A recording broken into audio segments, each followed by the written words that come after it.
Hello and welcome to this video course on ranking your YouTube channel higher. All right, so this is video number 1, and this is going to be the introduction to the YouTube video traffic course. Now, before we talk about the course, I want to make sure that you're in the right mindset.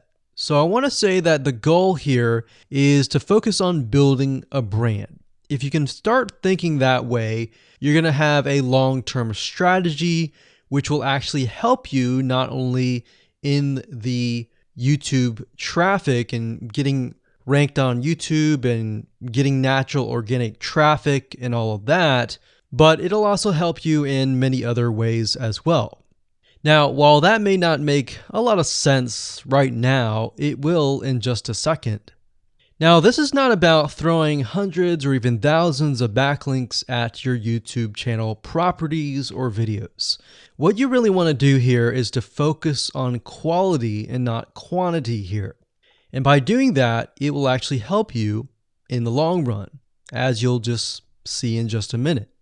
So before we get started and talk about the course, what I want to do now is give you a quick overview of what's inside this video course. Video number 1 is the introduction, of course. Video number 2 is what this is not about. And I want to make sure that I cover this because a lot of times when we talk about ranking on YouTube or Google or getting traffic or of any sort, there's a lot of assumptions that are made. So I want to make sure that we cover those assumptions and possibly roadblocks that are blocking your way.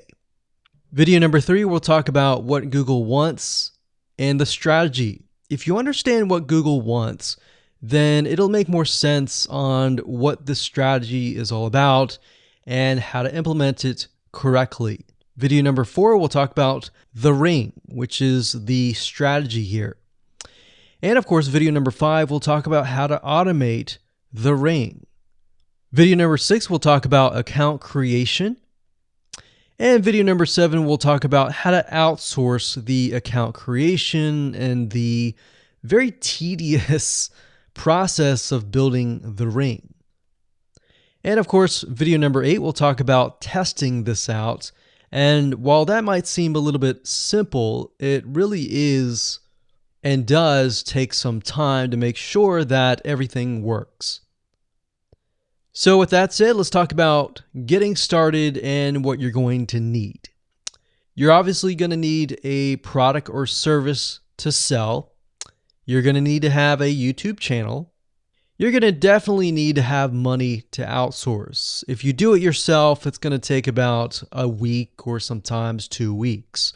But once it's set up and is good to go, then everything is automated. But at the end of the day, your time is valuable, so I recommend just outsourcing this process. But knowing how everything works and all of that will allow you to teach whoever you outsource this to, or you can pick and choose people that we will recommend that we have used personally to set things up for you as well.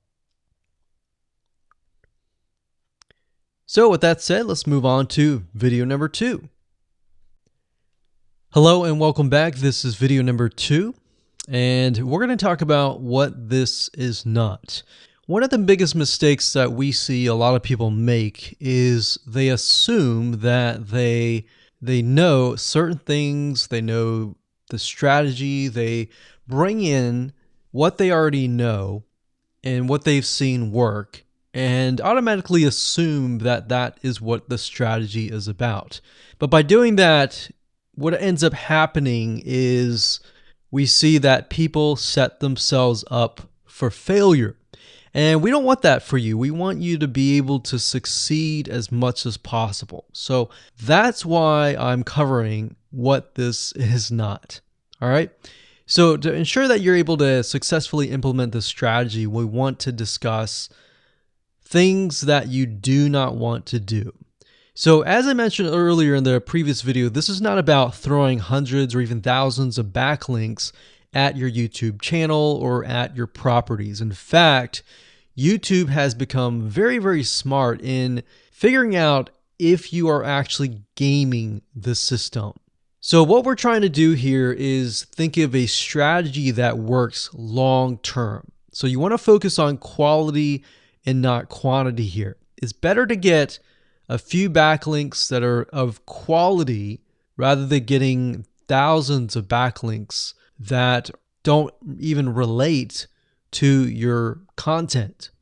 And we're not talking about automated softwares either. So like I said, Google's very smart in figuring out how to detect fake backlinks or computer-generated backlinks. They're able to detect patterns. So what you're trying to do here is not follow any sort of pattern whatsoever. You want to make sure that it looks natural as possible, because otherwise Google will penalize you in the future. May not be this month, may not be this next year. It may be the 2 years later kind of thing, or it might be even this month. So what you really want to do is focus on a long-term strategy that is going to last. Now, obviously, we're not going to know exactly if the strategy is going to last or not, but part of the strategy is figuring out what Google wants and fulfilling that. Now, one secret to knowing whether a strategy will last or not is to ask yourself these questions. So this strategy, along with other strategies, you should ask this question over and over. Is this a shortcut? And does this seem spammy? And best of all, will this upset your visitors? So the people that are coming to your YouTube channel via google.com or any other site, is this going to upset them? Because if it does, then guess what? Google is not going to like what you're doing, because they care more about the people that go to Google or go to YouTube and type in a keyword. They care more about them because they are who they are catering to, essentially. So now that that is out of the way, let's discuss what Google wants, which is really the crucial step in understanding why the strategy will work. So now that you have an idea, don't upset the visitors. If it's spammy, if it's a shortcut, this is going to upset them, right? So what is it that Google wants in relation to this? Well, we'll talk about that in the next video. Hello and welcome back. This is video number 3, and this is all about what Google wants and the strategy. Now, we don't know exactly whether this is true or not, but based on the data that we have seen and based on the data that not only has worked for us, but for many others, is that Google likes brands. Now, it's not necessarily that they are particularly liking brands because brands make a lot of money or anything like that, but what we've realized are certain variables that make a brand stand out. So they don't exactly go out and tell people that they like brands, but based on the data that we have seen brands rank better. So why is that? Why is it that Google seems to rank brands better? It's because brands last long term, and they oftentimes provide value. Remember, going back to what makes the visitors happy, it's the value that they are offering, right? At least the majority. So you'll notice that brands tend to have a really good following of fans that love their content. So why is that important? Well, their concern isn't really necessarily the brand, but giving people that are searching certain keywords on Google or YouTube, giving them what they want. Now, you'll notice that brands attract a consistent following as well. So Google likes it when they find that there's not only a good following, but a good engaging and good interaction. So their fans click and engage with their content more. And YouTube likes that. They love engagement. If you take a look at videos that rank really well, you'll notice commonality. And you'll notice that they have a lot of likes, they have a lot of comments. Essentially, they have engagement. And engagement is essentially the currency of YouTube. So whether somebody gets a bad comment or a good comment, a comment is a comment. A comment essentially, if you think about it, is worth about $1. Now, we're just saying that because it's like currency, engagement. Now, this means there is a higher CTR, or in other words, click-through rate. So if you have fans that really love a specific brand, they're most likely going to come back over and over again, right? So higher engagement is what Google likes to see. Higher engagement means that the fans really like the content. So this is based on the data that we have received and based on the data that we have observed. So the strategy here is to make sure that you look like a brand and you do backlinking like a brand. Make sense? So what does backlinking like a brand look like? Well, if you think about the visitors that are coming to that brand, they are looking at it, they're engaging with it, they're sharing it with their friends. Now, like I said earlier, there's no exact this is the way it is, but based on the data that we have gathered over the years and what we see what works and what hasn't, we can safely say that looking like a brand will be better for your YouTube channel. And of course, gathering a fan base and a good following that is interacting with your content is also key. Now, if you look at brands, they have many social properties besides YouTube channels. They've got Facebook.com, they have Twitter, they have Snapchat, and more. So it only makes sense for your brand to have the same properties in your brand name and interlinking to each other, right? So let's say, for example, that you upload a video to YouTube.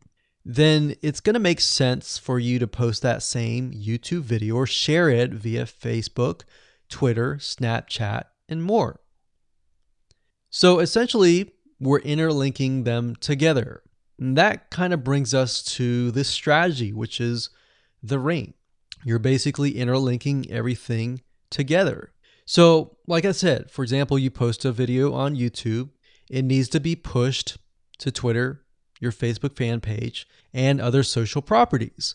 And fortunately, because everything is going to be automated, once you do that, it will trigger and it will automate the whole process. So it makes sense because your fans will be located at these different social properties. So some people will be at Facebook, some people will prefer Twitter, and some people will prefer maybe Snapchat or Instagram and other social properties. But if you think about it, it sounds very time consuming and tedious, right? And yes, it is, but once everything is set up, it will actually make your life a lot easier. But like I said, don't worry, we're going to show you how to speed things up with a few dollars. So with that said, let's move on to video number 4. Hello and welcome back. This is video number 4. And we're going to talk about the ring, which is the strategy. So in the previous video, we discussed why having different social media properties interlinked together can help Google see you as a brand who is sharing your content to your audience. In other words, these aren't just random backlinks, but links from big sites that are branded towards your company. And this is why this is super targeted and is much more powerful than a simple backlink. Make sense? So now let's take a look at what this looks like in real life. So let's head on over to our nifty mind mapping software. I'm going to map things out so that you're going to be able to visually see how it all works. Okay, so to better understand how this works, we're going to map things out. Now, before we map things out, I want to start with some basics, and let's just pull this out here. So essentially the concept here is as you're building your brand, you're going to have many different social properties. And let's say, for example, this is the Facebook fan page. So that's your fan page. And We've got the YouTube channel over here because that is our end goal, is to have our YouTube channel get ranked higher. So essentially what we're doing is we're getting a backlink from this to here. And this could be Facebook, it could be Twitter, it could be Instagram, it could be any other social media platform. But it has to be branded towards you. It can't just be somebody else's fan page unless it is actually related. But if it's related and if it's branded as yours and it's linking to your YouTube channel, that essentially is a vote of confidence, but also it shows YouTube that you're interlinking. So that's basically the concept here. Now, if we dig a little deeper, basically what we want to set up is every time we upload a YouTube video and it gets posted, maybe it gets posted publicly, what ends up happening is we push that YouTube video and get it embedded onto the Facebook fan page, the Twitter page, the WordPress page, and all of that.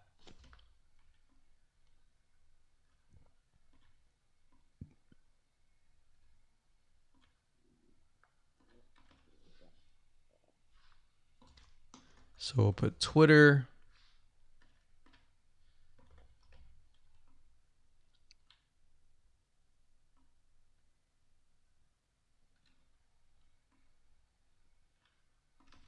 And we'll do WordPress.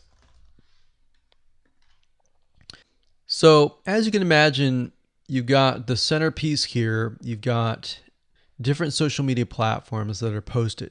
Now, there isn't necessarily a set rule where you have to post it to X amount of social media properties. It can be 5, it can be 10, it could be 20, it could be different social media platforms. But in order to execute this and get it correctly, you will need to make sure that the platform that we use to automate this process actually supports that specific social media platform. So essentially this is what works, and this is basically what it is. So obviously in order to get this to work, you'll need to have a YouTube channel, you'll need to have the Facebook fan page, you'll need to have all these items in hand. So you'll need to have the username and password and all that. And we'll talk more about account creation later, but I just wanted to give you kind of a gist of what everything looks like and the visual map of it all. Hello and welcome back. This is video number 5. We're going to talk about how to automate the ring. Now that you understand how everything is interlinked, how everything is connected, and how you can kind of be creative and make your own ring. So after viewing the previous video, you can imagine how tedious and overwhelming it is to have to maintain the ring, much less get it set up yourself. But lucky for you, there is a way to automate it once you have set things up. It's getting things set up is the tedious process. Now, there's a software platform called IFTTT, and there's another one called Zapier.com that allows you to automate the process of moving content all around your social properties. So you could take a YouTube video and have it pushed to your WordPress site. And by pushed, I mean have it embedded on your WordPress site and then have it shared on your Facebook fan page, your Twitter page, your Instagram, and all of that. So you have essentially what we call triggers that whenever the trigger happens, then something else happens. So what IFTTT stands for is if, then, this, that. So if this happens, then what kind of deal.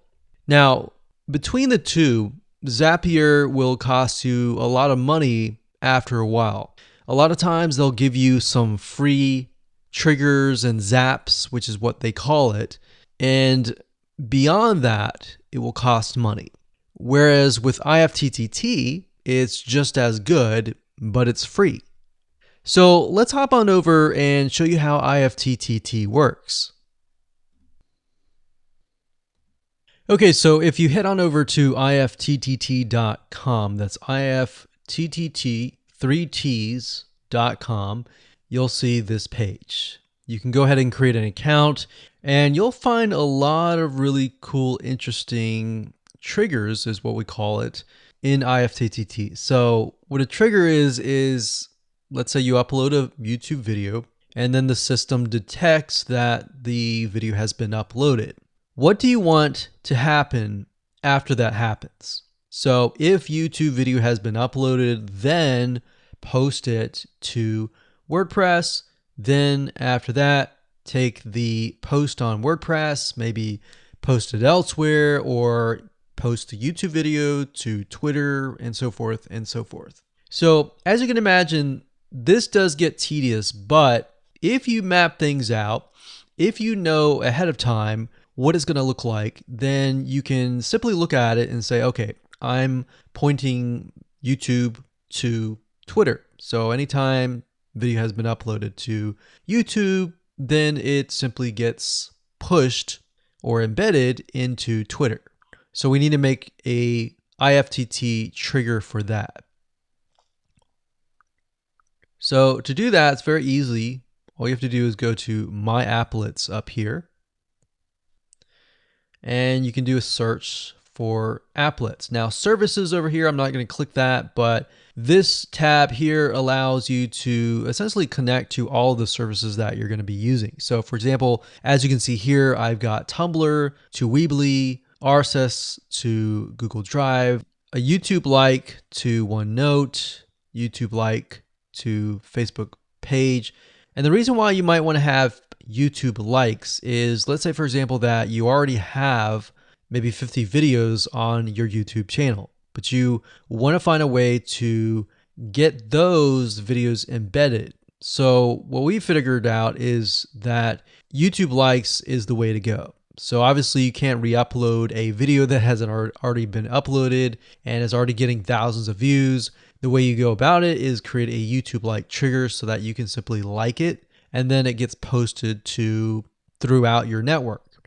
Now, as you can see here, you can easily get lost in the mix of everything. So that's why I said visually map everything out first, and then from that point, then you can simply go in and set things up. So like Blogger to Weebly, YouTube to Facebook, YouTube to Blogger, YouTube to Instapaper, YouTube to DIIGO, YouTube to Google Plus page via Buffer, and all that.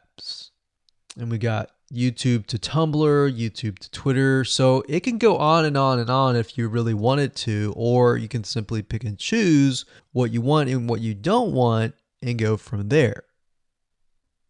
Now, in order to turn them on, you can simply click here to turn them on. But for the sake of just showing you, this is what it looks like. So as you can see, the Tumblr to Weebly is activated. So when it is activated, it'll have the on button and the green light. Hello and welcome to video number 6, and we're going to talk about account creation. Okay, so obviously in order to set up the IFTTT ring, you need to have accounts for all of your branded social properties. So in other words, you need to have the username and password for Facebook, for Twitter, for all the other social media properties. Now, obviously, if you already have some, then great. You don't have to create those. But for the ones that you do not have, you want to be able to create those. Now, while that does sound very simple, there's a few things that you really need to focus on. So to make sure that you're successfully able to do this without risking your accounts being closed, and that does happen, we're going to cover a few things that you must do with all of your accounts.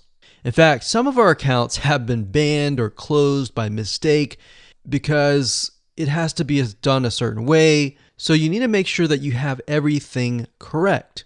Now, first, you need to have an email address, preferably a Gmail account or an email account that is reliable. And you need to have one email address for that. Typically, you want to have something that is branded as well, because you never know with these social media platforms if they're analyzing every step of the process. Now, most social media accounts we have found require you to have a unique telephone number. So you will need to use either yours or you'll need to get one. If you don't have one and you don't want to use your personal telephone, there are several places to get unique telephone numbers that can be used for both voice and SMS.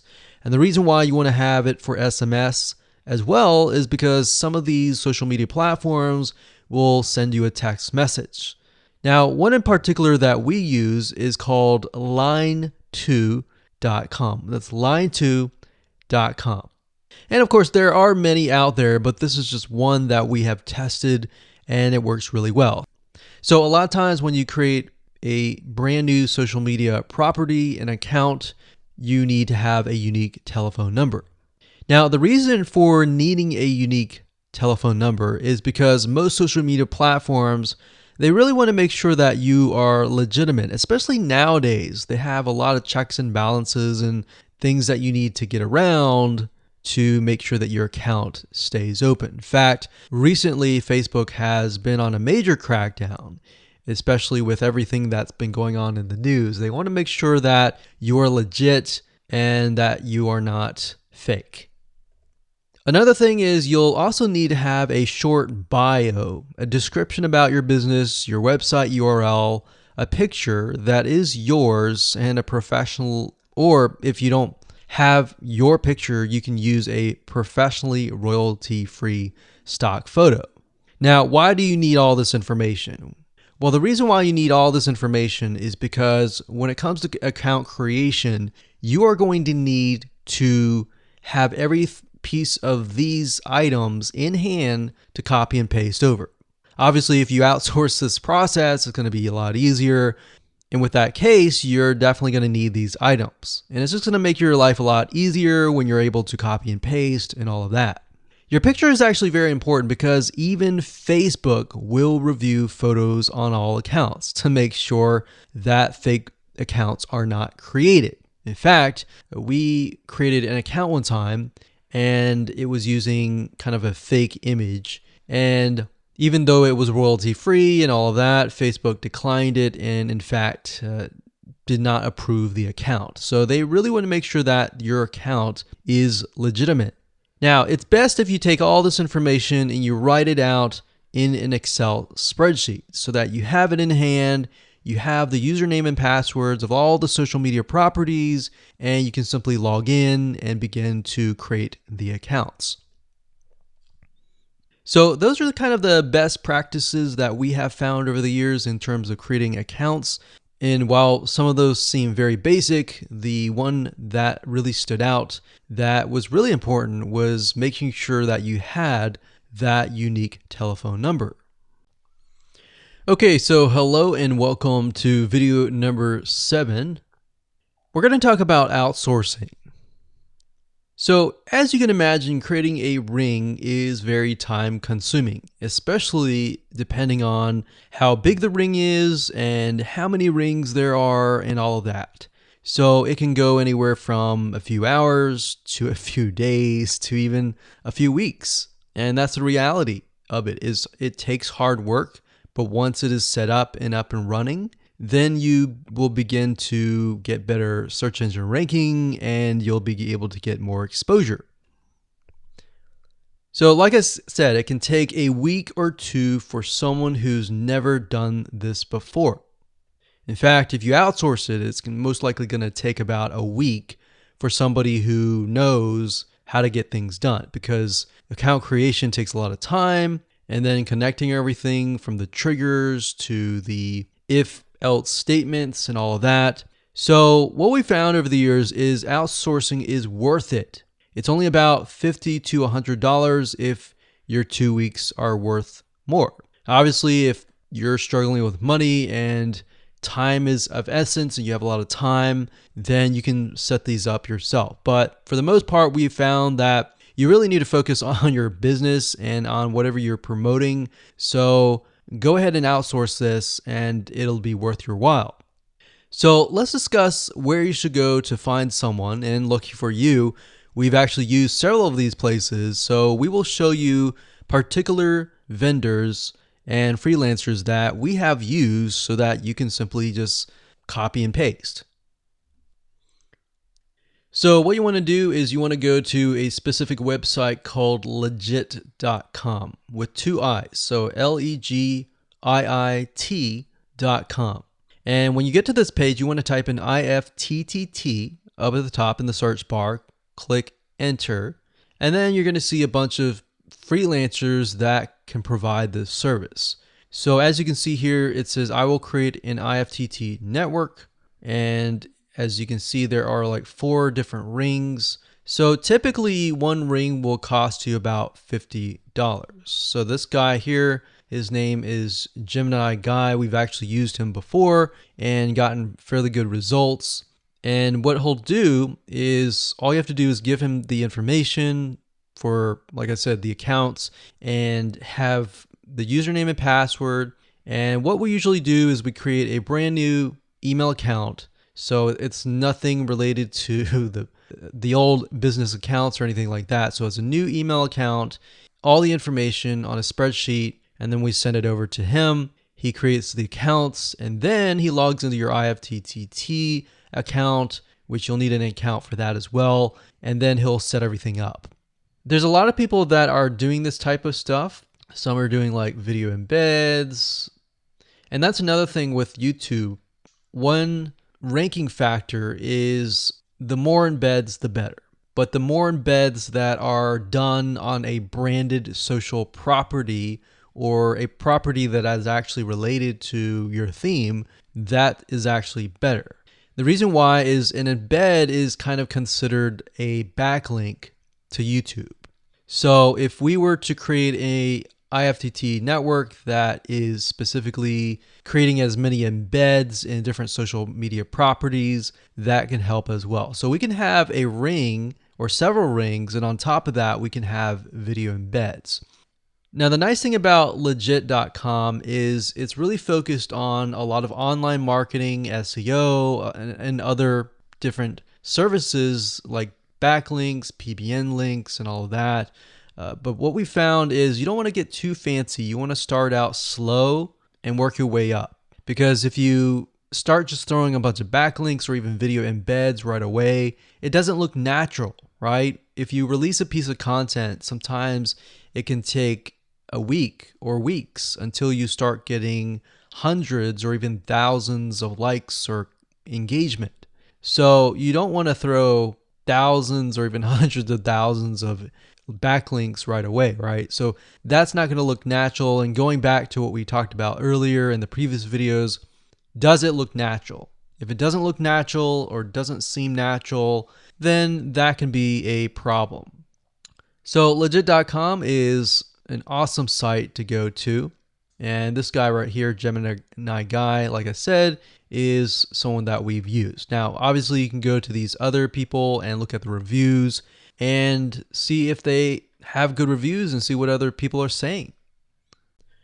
Hello and welcome to video number 8. This is all about testing and making sure that you understand how to test it to make sure that it works. Because I will say once these are set up, a lot of times, sometimes they work. A lot of times, sometimes one of the items throughout the line does not work. So I'm going to show you how to troubleshoot it. So whether you created the ring yourself or you hired somebody to do it, testing is very, very important. In fact, we outsource most of our rings, but yet we still have to go back and test it out. A lot of times when these freelancers are in the mode, they'll test it out, but they're really relying on you to test it out because they can't upload a YouTube video to your YouTube channel unless they have access. And a lot of times we don't give them access for, privacy and security reasons. So let's go ahead and discuss how to do that. So let's hop on back over to IFTTT and I'll show you how you need to test things out. Okay, so we're back at IFTTT, and what I recommend that you do is you open up the Excel spreadsheet that the freelancer gives you or that you've created yourself. And on that Excel spreadsheet, it should have your username and password and all the links to all of the accounts that were created. So in that case, how do we test it out? Well, obviously, we're going to need to upload a video to YouTube. Now, I'm not going to do that now, but if you upload that, everything should work throughout the network. So the way you can test things out is simply by going to the websites that are in the Excel spreadsheet. So once you go there, if it has been posted, it works. If it's not working. If it's not working, then you'll need to kind of troubleshoot it. Either get the guy who created the ring to help you out, or if you did it yourself, this is basically what you need to do. So you need to check through and figure out what's not working. So if we found that the YouTube video is not being posted to blogger.com, we need to figure out why. So we need to go to the applet. So this in case is the YouTube like to Blogger. So it's a little bit different than the upload to YouTube channel.